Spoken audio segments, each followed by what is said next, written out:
جب حکم آتا ہے فَاصْدَعْ بِمَا تُؤْمَرُ، اے نبی اب ڈنکے کی چوٹ کہیے۔ شروع میں 3 سال جو ہے حضور نے جس کو کہتے ہیں پی پی کال، پرسن ٹو پرسن، انفرادی رابطے کے ذریعے سے جو ہے وہ دعوت کو پھیلایا تھا۔ اب آپ کے پاس حکم آ گیا فَاصْدَعْ بِمَا تُؤْمَرُ، اے نبی بس اب یہ جو لو پروفائل میں یہ نوٹ کر لیجئے، خفیہ دعوت کا کوئی دور محمد رسول اللہ صلی اللہ علیہ وسلم کی اس جد و جہد میں نہیں آیا، کوئی خفیہ بات نہیں تھی، انڈر گراؤنڈ موومنٹ نہیں تھی، ہرگز نہیں۔ البتہ لو پروفائل میں پرسن ٹو پرسن کانٹیکٹ کے ذریعے سے بات پھیل رہی تھی، لیکن اب حکم آ گیا فَاصْدَعْ بِمَا تُؤْمَرُ، اے محمد اب ڈنکے کی چوٹ کہو جس چیز کا کہ تمہیں حکم ہوا ہے۔ پھر آپ کوہ صفا پر چڑھے۔ اب کوہ صفا جو رہ گیا ہے بیچارہ، وہ تو اس کا ایک سمبل ہے، علامت ہے جو باقی رہ گئی ہے۔ حضور کے زمانے میں وہ باقاعدہ ایک پہاڑی تھی، ایسی پہاڑی کے جس کے پیچھے کوئی لشکر بھی چھپ سکتا تھا، ایسی پہاڑی۔ بہرحال یہ چونکہ عرب کا دستور تھا، یہیں سے ہمیں ایک بات معلوم ہوتی ہے کہ دعوت کے لیے جو بھی آپ کے زمانے میں مروجہ ہوں طریقے، ان سب کو اختیار کرنا۔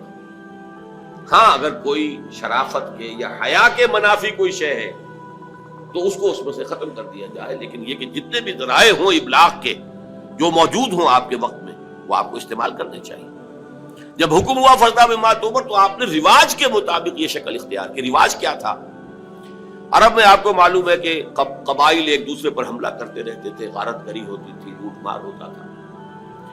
تو اگر کسی کو یہ اطلاع مل جاتی تھی کسی قبیلے کے فرد کو کہ فلاں قبیلہ ہم پر حملے کا پروگرام بنا رہا ہے، اور ہو سکتا ہے آج ہی رات کو، اور رات کو بھی نہیں، وہ جس سے آپ کہتے ہیں small hours of the morning, اس میں وہ آ کر حملہ کیا کرتے تھے 2 3 4 بجے، جبکہ نیند کا انتہائی غلبہ ہوتا ہے لوگوں پر، وہ سوئے ہوئے پر آ کر اچانک ٹوٹ پڑنا، قتل بھی کرنا اور لوٹ مار کر کے بھاگ جانا، یہ ان کا ایک عام رواج تھا۔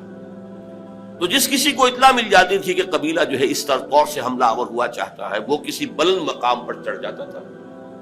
کپڑے اتار دیتا تھا، مادر ذات برہنہ ہو جاتا تھا، نعرہ لگاتا تھا وا صباحا، ہائے وہ صبح جو آیا چاہتی ہے، جس میں غارت گری ہوگی، جس میں لوٹ مار ہوگی، جس میں کچھ تو خون ہوگا، وا صباحا، وہ صبح، ہائے وہ صبح جو آیا چاہتی ہے۔ اب دیکھیے دونوں چیزیں اس نے جمع کر لی، آڈیو ویژول، اس لیے کہ جہاں تک تو اس کی آواز جا رہی وا صباحا، وہاں تک تو لوگوں نے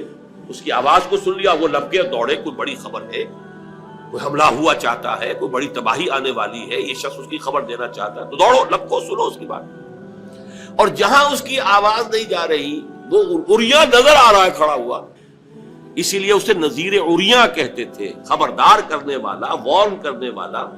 جو بالکل ننگا ہو گیا، نذیر عریاں۔ حضور نے اس میں صرف یہ کمی کی کہ ظاہر بات ہے کہ یہ حیا کے خلاف تھی، بات فطرت کے منافی تھی، آپ نے کپڑے نہیں اتارے، لیکن نعرہ وہی لگایا وا صباحا۔ اب لوگ جو ہے وہ آئے، جمع ہوئے، اونچائی پر آپ کھڑے تھے، لوگوں نے دیکھا بھی، پھر اپنی دعوت پیش کی۔ اور آپ کے علم میں ہے یہ واقعات تو سب جانے بوجھے ہیں۔ اس مجمع میں سے سگا چچا بولتا ہے تبا لکا لہذا جمعتنا، تمہارے لیے ہلاکت اور بربادی ہو گیا، تم نے اس کام کے لیے ہمیں جمع کیا تھا، ہم سمجھے تھے کوئی واقعی خبر تم دینے والے ہیں،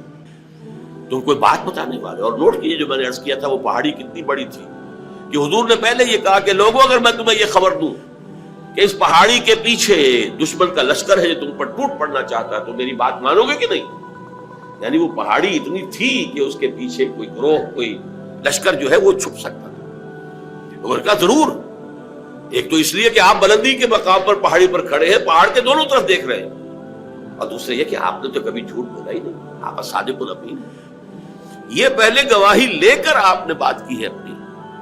میں تمہیں اللہ کے عذاب سے ڈراتا ہوں، آخرت کے محاسبے سے ڈراتا ہوں، جس پر اس نے کہا تبا لکا لہذا جمعتنا، جس پر یہ سورت نازل ہوئی ہے تبت یدا ابی لہب وتب ما اغنی عنہ مالہ وما کسب سیصلی نارا